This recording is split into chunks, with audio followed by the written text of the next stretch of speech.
Samedi 23. Nous revoici devant chez BD Web pour une nouvelle capsule de Derrière le masque avec comme invité cette fois-ci non pas Goldorak puisque nous l'avons déjà fait. Petit indice, la couverture est dans la vitrine. Vous avez repéré la couverture qui nous intéressait aujourd'hui? Non? Eh bien dans ce cas-là, j'ai l'immense plaisir de vous présenter Stefano Carloni. Bonjour. Qui a donc repris, vous le voyez derrière, Barbe Rouge, et avec qui nous allons pouvoir discuter un petit quart d'heure, 20 minutes, de manière bien sympathique. Bonjour Stefano. Bonjour. Merci de t'être levé plus tôt. Merci à vous. Pour une fois, tu as une longue séance de dédicace qui va suivre. Je pense que toutes les mesures ont été prises ici, donc on va pouvoir retirer le masque pour faire cette capsule de Derrière le masque. Voilà. C'est ce matin? Non, je suis arrivé hier avec l'avion, hier soir tard, et donc depuis ce matin, on commence à bosser sur la dédicace. Tu commences à bosser à la dédicace. En tout cas, un grand merci. On va directement en profiter pour remercier également la librairie BD Web qui nous fait le plaisir d'ouvrir également plus tôt pour nous et pour toi. C'est toujours fort agréable de se dire qu'on est bien reçu partout où on va. D'habitude, j'ai toujours une première petite question, histoire de mettre notre invité un peu à l'aise, qui est très simple. Si tu devais te définir en 3 mots, que dirais-tu de toi? En 3 mots, c'est une question assez compliquée. Je pense l'aventure, oui, qui colle parfaitement à cette BD. Les relax, qui est important aussi pour balancer tout ça. Et puis la joie de vivre, je pense. La joie de vivre, ça c'est pas vraiment dans Barbe Rouge qu'on trouve la joie de vivre. Voilà. C'est une fameuse série. Comment as-tu découvert cette série? En fait, quand la série était sortie à l'origine, moi je n'existais pas parce que je suis né dans l'année 88, donc c'était impossible de la découvrir. Et je l'ai découvert en Italie, mais plutôt dans la série de dessins animés qui était transmise à la télé et qui était tirée de la série de l'album. Et je ne connaissais encore pas du tout le français, donc c'était compliqué pour moi de pouvoir le lire finalement. Et puis quand j'étais plutôt ado, donc quelques années plus tard, j'ai eu le plaisir de découvrir la série de bandes dessinées en étudiant un peu le marché franco-belge, donc ça m'a permis de comprendre qu'il s'agissait d'une série culte de l'époque. Si on regarde un peu dans ta bibliographie, tu as participé aux grands personnages de l'histoire en bande dessinée. Ils ont fait l'histoire, le Nouveau Monde, les Savants, Sinclair. C'est souvent des bandes dessinées à tendance historique. Oui, c'est une préférence, c'est un choix, c'est un plaisir pour toi? C'est tous les trois, en fait. Non, je veux dire que j'aime beaucoup de faire revivre les époques passées à travers les dessins. Donc, même si l'idéal, c'est toujours de les mélanger un peu avec l'aventure et les romans aussi. Donc, je suis pas vraiment hyper fan de les séries historiques 100%. Et c'est parce que on peut rien inventer. Donc, c'est plutôt de la... comme par exemple la série Ils ont fait l'histoire, je me suis quand même amusé à le dessiner parce que ça me permet d'aller rechercher des détails dans l'histoire avec curiosité que je découvre toujours avec intérêt, mais je préfère quand il s'agit de quelque chose qui est mélangé, donc c'est une base historique mais puis c'est quelque chose de construit sur l'aventure, et c'est pour ça que Barbe Rouge est vraiment super de ses côtés. Comment es-tu arrivé à reprendre Barbe Rouge? Parce que c'est quand même un fameux monument. Hein? Oui, c'est ça. En fait, je vais toujours dire que moi, j'aurais jamais osé de demander ça à l'éditeur. Donc, en fait, c'était le directeur éditorial de chez Dargaud qui...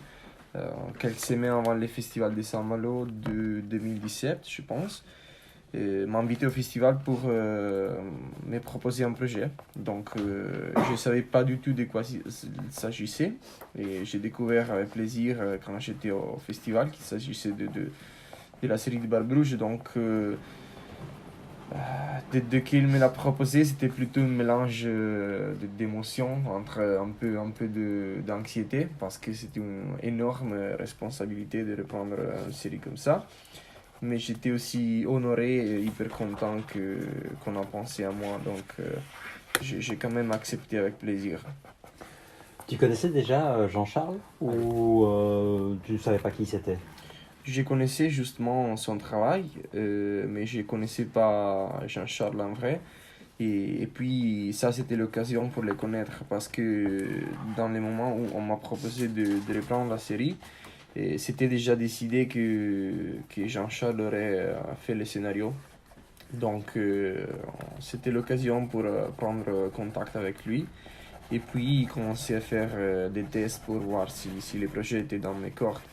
Mais je suis hyper content de travailler avec Jean-Charles parce qu'on a vraiment installé une harmonie, un niveau de collaboration qui est vraiment rare avec les scénaristes. Donc on a la même conception de narrer l'histoire, on a la même conception soit de narration que de cadrage, de dessin. Et puis déjà en lisant le scénario de Jean-Charles, tout est déjà dans la tête. Il est vraiment génial. C'est comme si je regardais déjà un film. Donc, et puis je pense que l'effet qu'il est dessinateur aussi aide beaucoup au niveau de collaboration parce qu'il sait très bien ce qui peut marcher dans les dessins. Il est très disponible dans les cas de retoucher les scénarios ou parfois on décide de supprimer de l'idascalie quand le dessin parle tout seul.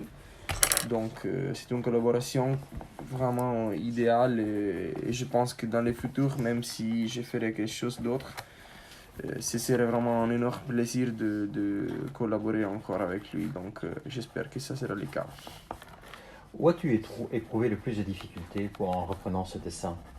Dans les navires, dans les décors, dans les personnages? L'univers maritime, c'est quelque chose de tout à fait nouveau pour moi. Donc, j'ai toujours eu la passion pour la mer, pour les pirates en général. Mais je n'avais eu jamais l'occasion de les dessiner. Donc, je pense que la partie la plus technique, c'est ce qui représente la difficulté plus grande. Par contre, ce n'est pas vraiment la question du dessin technique des navires. Parce que là, une fois qu'on a appris un peu la perspective, une fois qu'on a appris un peu la structure de la coque, le mâture, c'est plutôt une question de patience. C'est plutôt de faire respirer le navire. Je sais que ça pourrait être bizarre. Ce que je veux dire, c'est que la difficulté, c'est plutôt de les faire vivre. Donc, de les rendre croyables, qu'ils soient bien appuyés sur l'eau, qui on sent la force du vent qui fait bouger les voiles. Donc c'est plutôt de donner la vie au navire qui est plus compliqué, je pense. C'est plus compliqué. Voilà. Au niveau de ton trait, as-tu des dessinateurs qui t'ont influencé, sur lesquels tu t'es inspiré? Bien sûr, il y a des tonnes de dessinateurs dont je m'inspire. Quel serait celui qui t'a le plus influencé dans ton trait? Je pense que peut-être dans ces projets-là, c'était Mathieu Lefray, parce qu'il venait bien sûr d'avoir plusieurs séries sur les pirates, et puis j'adore son style. Et je pense que c'était l'un de majeures références pour ce projet. Mais bien sûr, c'était nécessaire quand même de retourner un peu à l'origine et étudier le style du Binon parce qu'on voulait chercher la continuité à niveau graphique. Et donc, l'effet que le style de Mathieu, que j'adore par exemple, et le style de Binon sont vraiment sur des côtés très loin l'un de l'autre. Donc, la chose plus compliquée, c'est de trouver un compromis entre quelque chose de moderne et classique à la fois. C'est vrai qu'au niveau du dessin, on est dans les continuités. Par contre, au niveau de le découpage et planche, tu as donné nettement plus d'énergie, nettement plus de vivacité. C'est un choix personnel ou bien c'est le rythme que tu as voulu donner toi-même volontairement? En fait, pour trouver ce compromis dont j'ai parlé, j'ai plutôt pensé à garder une narration qui était un peu plus moderne. Et dans l'ancrage, c'est un peu la même histoire. Et plutôt, j'ai cherché de rester classique sur la ressemblance des personnages. Ça qui permettait un peu Thierry, qui permettait un peu de trouver quelque chose à moitié. Autre question classique qu'en général je pose assez bien, puisque tu nous as dit un peu quels étaient les dessinateurs qui t'avaient influencé. Quelle est pour toi, par contre, la BD qui t'a le plus influencé? En général, Oui, de manière générale, pas forcément dans les tiennes. Quelle est celle pour toi que tu considères comme étant la plus réussie, la plus parfaite? je pense que c'est Siegfried d'Alex Alice. Parce que c'est un auteur qui vraiment j'adore dans tous les côtés, soit la narration que les dessins, la couleur. Et sur Siegfried, je pense qu'il a touché quelque chose de vraiment génial dans les résultats. Donc c'est une BD que même si désormais il a publié depuis plusieurs années, je la garde toujours à côté comme inspiration pour plusieurs côtés du métier, donc comme référence en général. Y aurait-il éventuellement un scénariste avec qui tu aurais envie de travailler dans le futur? Peut-être pas forcément demain, mais plus tard. J'ai jamais pensé à ça en fait. Plutôt, j'aimerais de faire quelque chose moi-même avec le scénario aussi, mais mon niveau de français ne me permet pas encore de pouvoir écrire des dialogues, une histoire digne d'une publication. Donc j'espère que ce sera dans le futur, plus loin.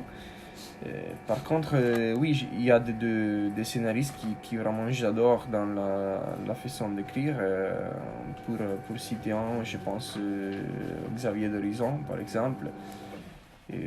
Donc, oui, c'est un peu un rêve un jour de pouvoir travailler avec des scénaristes comme ça. J'aime beaucoup Jean Dufaux aussi dans la façon d'écrire. Donc, on verra si dans les futurs, peut-être. Tu viens de nous parler effectivement de Xavier d'Horizon. Ce sont des univers parfois très différents. On a Undertake qui est plutôt en western, il vient de reprendre un Goldorak absolument phénoménal. Ce serait alors pour un projet de quelle nature? Science-fiction, historique, western, aventure, sentimental? Moi, je m'adapte un peu à tous les styles, tous les genres de narration en fait. Mais ce serait génial d'aller découvrir quelque chose d'un peu plus nouveau dans les univers que j'ai déjà dessinés. Donc, je sais pas, toujours de l'aventure, mais avec des côtés un peu plus spéciaux, donc pas forcément de l'historique.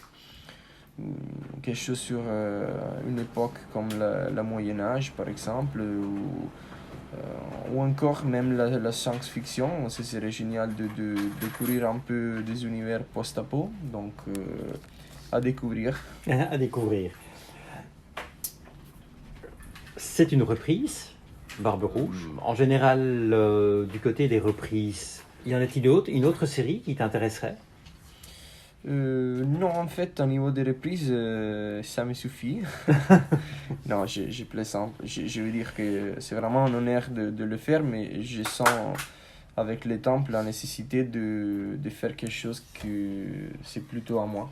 Plus personnel. Donc voilà, je pense que je ne réussirai pas à travailler sur plusieurs reprises. Donc, Plusieurs reprises. Voilà. Ben, peut-on espérer que celle-ci ne soit pas encore achevée et qu'il y ait éventuellement de nouvelles aventures de Barbe Rouge? Parce que c'est un diptyque. C'est un diptyque, mais on est déjà travaillé sur le troisième, qui par contre sera un one-shot de 70 pages. Donc je demande déjà pardon pour les délais, mais ça va me demander un peu plus de temps, puisque j'ai fait la couleur aussi, donc c'est du boulot, quoi. Et j'espère de pouvoir rester toujours dans les délais d'un an, donc de pouvoir sortir à la fin de l'année prochaine. On verra, mais c'est génial parce qu'on se déplacera, ça c'est un petit spoiler, Oui. mais tout petit, on va se déplacer à l'île de la Tortue, dans cette histoire qui était le cœur de la piraterie à l'époque. Et Jean-Charles a écrit encore un scénario digne de l'époque de Charlier. Et ce sera super et amusant à dessiner parce qu'il y a beaucoup d'action, il y a de scènes sur double page aussi, donc on m'a laissé un peu plus de liberté au niveau de découpage aussi, donc je pense que ce sera un peu plus de fête par rapport aux autres. Mais justement, tu viens de parler du découpage et de ce que Jean-Charles te laissait comme liberté. Sur les deux premiers tomes, il est intervenu beaucoup dans ton découpage, dans ta manière de visualiser son scénario, ou au contraire, il te laissait une totale liberté? Jean-Charles m'envoie les scénarios et puis j'envoyais les étapes des storyboards, soit à l'éditeur qu'à Jean-Charles. Et puis on décide ensemble. L'étape des storyboards est toujours la plus importante pour moi parce que c'est l'âme de la page. Donc tout est là déjà, la narration, les volumes, les masses, les personnages. Donc tout se décide dans cette étape-là. Et il arrive souvent qu'ils sont très enthousiastes de ce que j'envoie, donc tout reste comme ça. Il y a parfois de suggestions, des choses qu'on décide ensemble et qui finalement ne marchent pas très bien. Donc on est tous les trois, soit moi que le scénariste, que notre éditeur, disponibles à l'écoute pour améliorer et trouver les résultats qui nous plaît le plus. Donc parfois il arrive qu'on remette les mains sur quelque chose qui était presque terminé.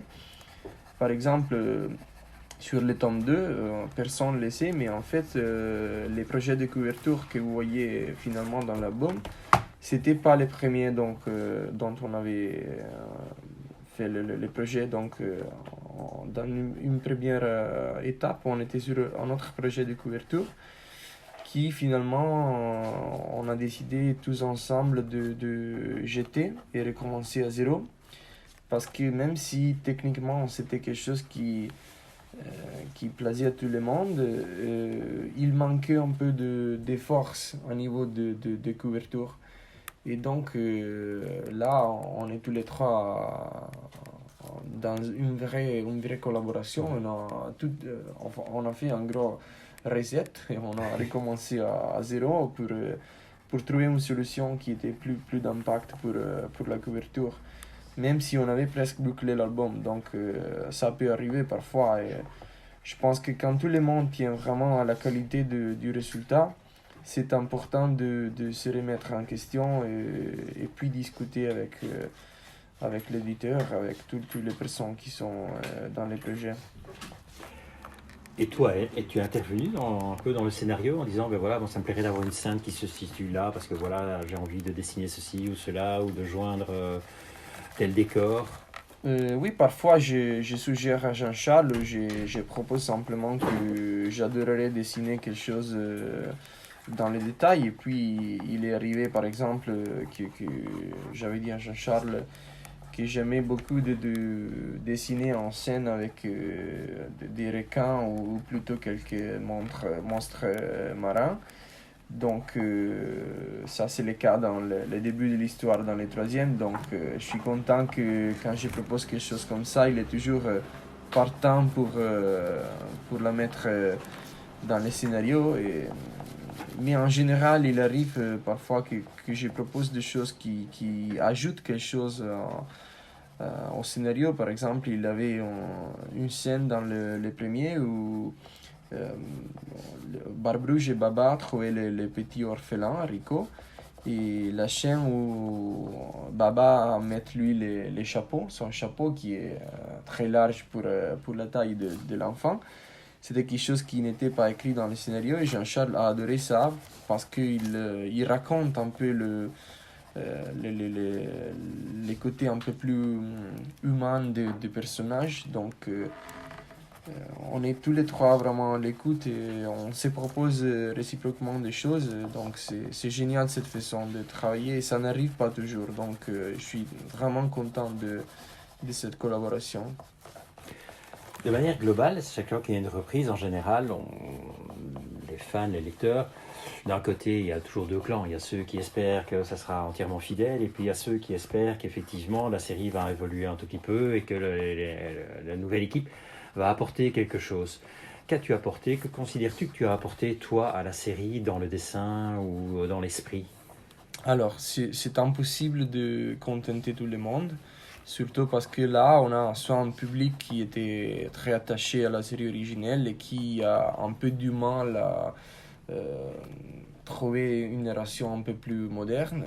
Et donc, le but, c'était quand même arriver à satisfaire les publics plus large possible. Mais en fait, je suis très content parce que j'ai reçu souvent des compliments, des félicitations, soit de lecteurs un peu âgés qui sont agrandis avec cette série et ils trouvaient qu'il y a vraiment une continuité, soit au niveau de dessin que de scénario, mais soit aussi de jeunes dessinateurs, jeunes lecteurs qui ne connaissaient pas du tout les personnages. Et donc, ça, c'était l'occasion d'aller les découvrir. Donc, je pense que dans quelle façon on est un peu réussi à trouver ce compromis. Ce que j'avais dit au début, mon but, c'était d'apporter simplement mon interprétation. Donc, c'était ça, et je pense que c'était le même pour les autres auteurs qui ont repris la série, donc J.G. Pellerin, Bourgne. Et donc, c'était simplement de donner l'interprétation personnelle à des personnages qui ne m'appartiennent pas, bien sûr, parce que c'était Binon et Charlie qui l'ont créé. Et donc, c'était de donner une interprétation personnelle qui est peut-être un peu différente par les autres. Mais je voudrais quand même que ce soit mon Barbrouge, je veux dire que ce soit Barbrouge, mais que ce soit reconnaissable, qu'il s'agit du Barbrouge, de l'interprétation de Carloni. Donc ça, c'est l'important. Ben ça, je peux te rassurer, effectivement, dès la couverture, on sent l'esprit de fidélité à la série, mais malgré tout, ta patte qui y est. Mais écoute, un tout grand merci en tout cas de nous avoir accueillis et d'avoir répondu à nos questions. Avec plaisir. Je ne peux que te souhaiter bon courage. Merci. Cette fois-ci Merci. pour ce qui va suivre, parce que pour une fois, donc, comme je l'ai dit, nous avons la chance d'être passés avant tout le monde. Donc, on a un auteur tout frais. Voilà, c'est ça. Bien J'ai réveillé. encore l'énergie et j'espère de la garder pour toute la journée. Voilà. Pour les autres, pour ceux qui nous suivent, ben, vous savez très bien, je ne dirai rien. Je sais très bien qui ce sera. Ça sera une très très belle capsule, mais je vous invite à découvrir ce diptyque, en tout cas qui va vous donner envie certainement d'attendre patiemment 1 an pour le prochain. Donc 1 an Oui, plus ou moins, j'espère c'est un ça an que- de délai. Voilà, c'est ça. Voilà. Je remercie également, comme je l'ai fait tout à l'heure, mais ils sont là, BD Web évidemment pour l'accueil, car une fois de plus c'était vraiment remarquable. Une librairie pour nous tout seuls, c'est quand même rare, et dans laquelle il n'y a pas de bruit ni rien, pas de problème. Bon, je suis désolé Réna, c'était trop facile et c'était trop simple. Voilà, bye bye, passez un bon week-end et à bientôt. Au revoir. Au revoir. Voilà. La-